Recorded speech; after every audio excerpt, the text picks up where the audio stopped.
Jadi ingin apa-apa itu ada di depan saya. Nah, ternyata berapa puluh tahun kemudian ketika saya sudah usia 50 itu bisa tercapai semua. Nah, kemudian apa bedanya? Tetap membingungkan antara fiksi dengan yang nyata. Mungkin masalah penyajian, Pak Diki. Fiksi itu epalapai cari tanah. Ya kata Pak Diki tadi, diplesetkan, tapi tetap ada hal yang nyata di sana. Misalnya dialami oleh murid epalake anak gitu Pak Diki ya. Tapi tetap ada ya ceritanya orang lain, tidak langsung menyebutkan nama yang sebenarnya, tapi hal-hal nyata, hal-hal yang masuk akal harus tetap disertakan dalam karya fiksi. Jadi orang tetap diajak jangan sampai terjebak pada cerita fantasi, jangan sampai terjebak pada cerita fantasi. Artinya cerita fiksi dan non fiksi tergantung pada bagaimana penyampaian Pak Diki. Epalapai sekalian epalapai bagaimana caranya akhirnya orang bisa tahu bahwa di Talangor, di wilayah Talangor ada cerita bukan fiksi ya, ada unsur nyatanya tapi dalam bentuk berbeda. Jadi orang lebih tertarik membaca daripada hal-hal yang terkadang betul-betul bersifat nyata. Ketika kita mungkin membaca penelitian Gumilang itu lebih membosankan mungkin penelitian pendidikan ya Gumilang ya. Leso saya bacaan dengan data-data sekian.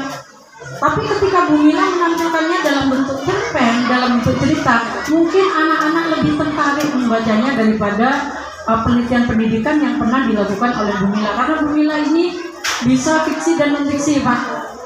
Sementara kalau saya lebih ke fiksi, kalau non-fiksi, mati gaya lah cuposang, Pak.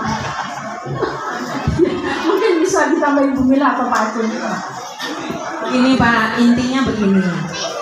Boleh jenengan berimajinasi apapun asalkan logis.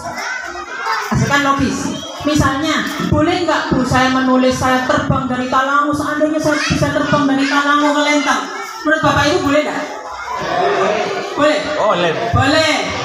Tetapi nanti imajinasi itu harus dibuat logis. Nah itu fiksi namanya Pak.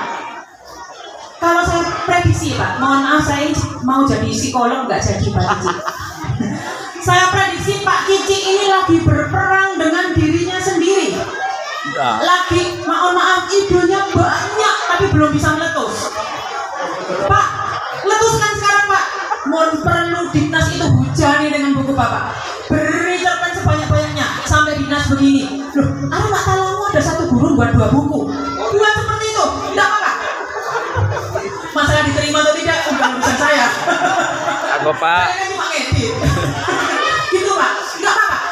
Maaf saya tidak bermaksud pesimis ya. Iya. Gini, ada beberapa guru yang mohon maaf, senior. Bilang begini, gimana sih muda-muda because kok malah nulis lagi tak bisa sampai 40 halaman lagi.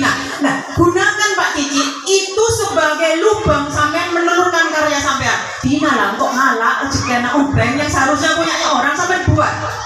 Maaf, jangan bilang